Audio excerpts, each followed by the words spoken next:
Look at this. Buster not intimidated. He wants to keep it going. See Mike the way he went back in his heels. Doesn't have the good balance. His legs together as Buster's landing these. Oh, nice uppercut by Buster Douglas. Look at this. He's knocked Mike Tyson down for the first time in his career. Mike Tyson hits the canvas. He's in big trouble. He may not be able to recover. It's up to 7 and 8. He's not going to make it. Unbelievable. Unbelievable! Unbelievable!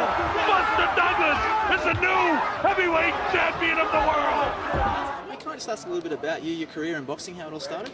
Well, Togsy, I tell you, it started a long time ago, about in the 1960s. I was working in local radio in Miami, and with the Chris Dundee gym and with Angelo Dundee and all of the great fighters that were in the Miami area, the guys that came up from Cuba and whatnot. It was still one of the hotbeds of boxing at a time when boxing was sort of off television because the influence of organized crime in the 30s, 40s, and 50s. So the station that I worked for in Miami wanted to broadcast fights. So I had a great opportunity as a young broadcaster to do about 10 fights a week for many, many years. So I got a lot of experience as a young broadcaster calling a lot of fights with great fighters down there. And then, of course, there was a young guy by the name of Cassius Clay coming into the gym at that time, too. Wow. Highlights in your career as far as calling fights. What's some of the great moments in sport that you've been so lucky to be there right there at ringside? Yeah, and I'll tell you one thing. When you say lucky, you're really right, too, Togsy, because I have been lucky. And to this day, after doing 740 world title fights and probably broadcasting between radio and television over a 5-decade career, at least spanning 5 decades, probably 10,000 fights.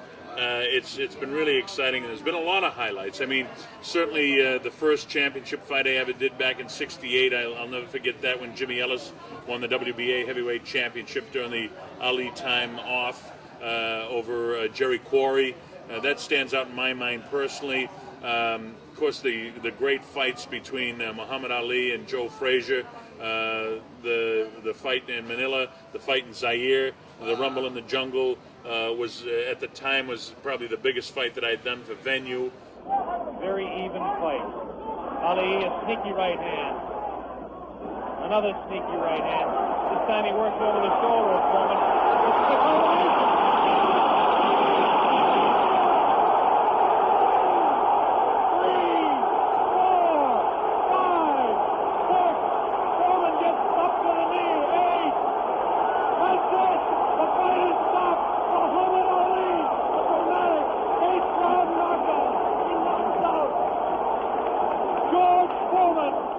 Other highlights of the career would include such notable things in terms of broadcasting in boxing as, for instance, that fight in Zaire was the largest television audience in the history of the medium at that time. It went to 1 billion people live, which is pretty exciting to think that, geez, I'm right in the middle of all of this. And then there's been other things like broadcasting at a live venue in Azteca Stadium in Mexico City. Greg Haugen and Julio Cesar Chavez, who were 130,000 people there. I did the first live telecast out of Africa. I did the first live telecast out of China.